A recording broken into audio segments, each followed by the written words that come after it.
Bonsoir à toutes et à tous, à tous les Marocaines et à toutes les Marocaines. Je vais accueillir Son Excellence, Monsieur l'ambassadeur de la République fédérale allemande, Monsieur Robert Gogger. Et j'aimerais bien l'accueillir tout d'abord en arabe. Marhaba, marhaba bik. Soyez le bienvenu, marhaban bik.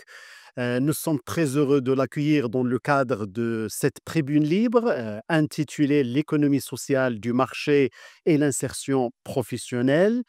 الاقتصاد الاجتماعي والنهضة بالاقتصاد الاجتماعي. الاقتصاد السوق الاجتماعي والتشغيل على عنوان هذا اللقاء. C'est la thématique de cette rencontre.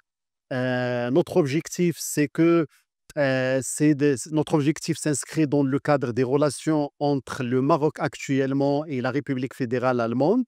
Il faut le dire, nous sommes toujours inspirés du modèle allemand, étant donné que le modèle de la régionalisation au Maroc a été au début inspiré du modèle allemand. Le parlementarisme allemand nous a impacté, c'est-à-dire le Maroc a été toujours attiré par le système fédéral allemand, principalement le rôle de l'institution parlementaire dans la vie politique, et de même, et il faut le dire, que l'expertise allemande en matière de l'économie sociale est très importante, en matière des pratiques innovatrices pour le recrutement et pour l'insertion professionnelle. Euh, je vous remercie, Votre Excellence, Monsieur l'ambassadeur, du temps que vous nous avez accordé pour animer cette belle thématique sur l'économie sociale du marché et l'insertion professionnelle. Bien sûr, les mots-clés, c'est l'économie sociale, marché et insertion professionnelle. J'aimerais bien si vous pouvez partager avec nous l'expérience allemande. Ok, merci beaucoup. Tout d'abord, monsieur le directeur, pour votre introduction. C'est un grand plaisir pour moi d'être ici, de partager l'expérience allemande. Je dirais peut-être aussi le modèle allemand pour l'insertion sociale et l'économie sociale du marché qui sont étroitement liés dans ce modèle allemand. Avec vous, avec vos jeunes étudiants, avec le public marocain. Et en effet, c'est une constante de notre coopération de travailler sur à la fois la formation professionnelle et aussi sur les questions de base de structure du marché, du marché du travail.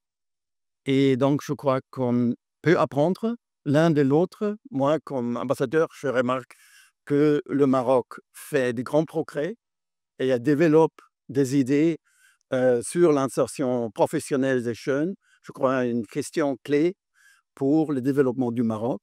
Et donc, je suis aussi pas seulement intéressé de raconter ce modèle allemand, mais d'entendre de vous vos perspectives, aussi vos idées.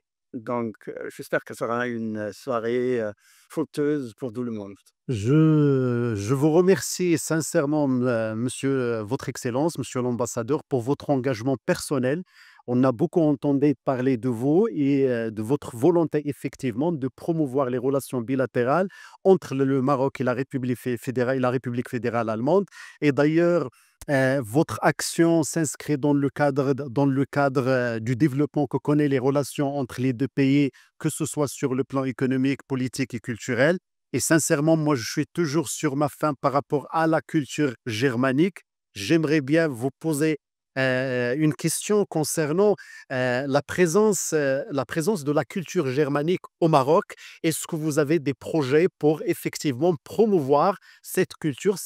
Surtout que le Maroc s'inspire beaucoup, que le modèle allemand, même dans le football, et même le modèle économique, le modèle politique de l'Allemagne, il nous inspire beaucoup et nous aimerions voir beaucoup d'actions en matière de culture, en matière de culture. Ok, merci beaucoup. Naturellement, il faut aussi, on commence avec le foot. Il faut dire, si le Maroc jamais était un élève d'Allemagne, il a déjà doublé l'Allemagne au niveau de sport international parce naturellement, on regarde le succès phénoménal des footballeurs mâles et féminins marocains. Donc, c'est une raison de fierté parce que nous avons, depuis des décennies, soutenu le développement, l'évolution du sport au Maroc dans une manière systématique et dans les structures aussi. Deuxièmement, vous voyez, au moment où se déroule à Rabat le Visa for Music, le festival Visa for Music avec une forte contribution allemande. Le samedi, j'aurai une séance de DJ, un workshop DJ chez moi, à la résidence, avec des jeunes Marocains. Donc, on travaille aussi sur la musique, sur le théâtre, sur la danse, et je crois d'une manière très fructueuse. Mais ce n'est pas encore l'objectif atteint.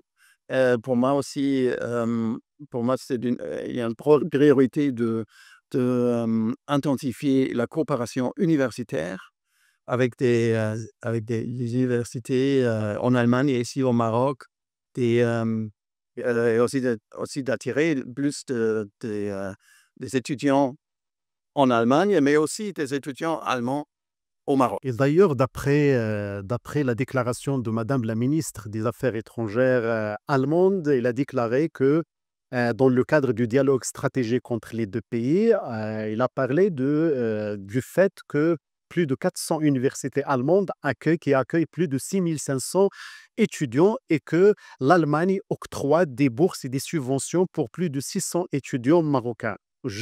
Une question qui s'impose, Votre Excellence, c'est par rapport, c'est le choix du Maroc comme un partenaire stratégique, surtout en matière des énergies renouvelables. Est-ce que vous pensez que le Maroc a les qualités, a la compétence, bien sûr, et bien sûr, c'est dans le cadre du partenariat bilatéral, de devenir, parce que notre objectif, c'est de devenir un membre, un leader, et parmi les 5 pays, parmi le club des 5 premiers pays au monde pour le développement des énergies renouvelables. Nous avons la volonté politique, et d'ailleurs, ça a été exprimé par Sa Majesté le roi Mohamed VI, et elle fait du chantier des énergies renouvelables et de l'industrie des énergies renouvelables un chantier stratégique dans les relations, c'est-à-dire dans l'accomplissement de l'émergence de notre pays. Est-ce que vous pensez par rapport à ce partenariat sur le plan stratégique, on sait très bien que l'Allemagne soutient le Maroc dans ses efforts pour des énergies alternatives. Qu'en est-il actuellement de ce projet? Comme vous savez, l'Allemagne et le Maroc coopèrent depuis des décennies dans le secteur des énergies renouvelables, à la fois de manière technique, avec l'apprentissage commun des technologies, mais aussi avec financièrement. Donc, nous connaissons nos partenaires marocains.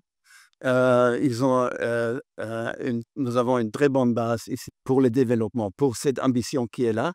Je crois qu'il y a sans doute, toutes les conditions sont réunies, à la fois la volonté politique que vous venez d'exprimer et les bases techniques et humaines et conceptionnelles pour un tel développement.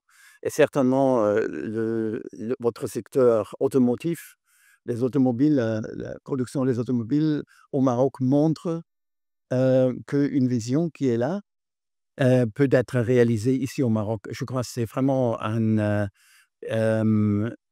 succès admirable, et il n'y a aucune raison pour laquelle on ne peut pas doubler ça dans le secteur d'énergie renouvelable d'hydrogène vert. Une toute dernière question pour laisser on a nos camarades, les journalistes, d'avoir la possibilité d'avoir bien sûr des déclarations. La toute dernière question concerne l'initiative atlantique du Maroc. Et nous savons que la stratégie allemande au nord de l'Afrique et au Sahel est primordiale actuellement. Le Sahel et le nord de l'Afrique constituent un centre géopolitique très important qui attire la République fédérale allemande. Moi, ma question, c'est quelle est la perception de l'Allemagne par rapport à l'initiative du Maroc, à l'initiative concernant l'Atlantique, à cette initiative d'offrir aux pays du Sahel une ouverture sur l'Atlantique? De notre côté, vu de l'Europe vue de l'Allemagne, il est clair que la région de l'Afrique de l'Ouest, dans sa totalité, a besoin de structures et des projets et des visions communs. C'est une région qui est pas vraiment bien intégrée économiquement, politiquement. Et donc cette initiative de Sa Majesté, ça peut être une très bonne contribution pour arriver à cette vision. Il y a des grandes opportunités qui sont là, qui s'offrent. Et il faut maintenant réunir les acteurs politiques, économiques autour de cette vision, inclure les pays aussi de Golfe, de Guinée.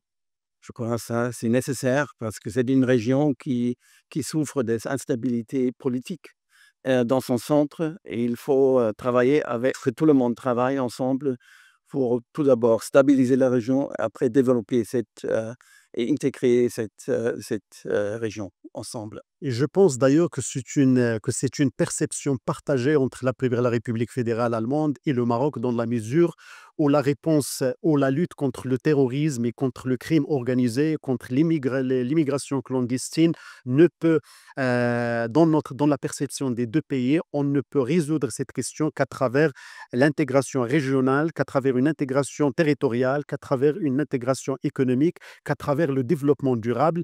Et je pense que la stratégie, personnellement, la stratégie de l'Allemagne est très pertinente, étant donné qu'il faut résoudre le problème à partir de ses origines, c'est-à-dire aux origines de ces fléaux qui malheureusement déstabilisent toute la région. Raison pour laquelle je reviens sur la question du dialogue stratégique entre nos deux pays, pour installer effectivement une coopération à longue durée et sur le plan stratégique. Je vous remercie beaucoup pour le temps accordé, pour votre amabilité, pour cet entretien et pour la tribune libre. D'ailleurs, c'est une tribune libre pour les étudiants, pour les jeunes, et en même temps, c'est une tribune libre ouverte au grand public. Et pour ne pas tarder, je cède aux journalistes qui sont présents, aux médias, la possibilité. Donc, vous pouvez avoir des déclarations directement, mais on va pas, il nous reste 5 minutes.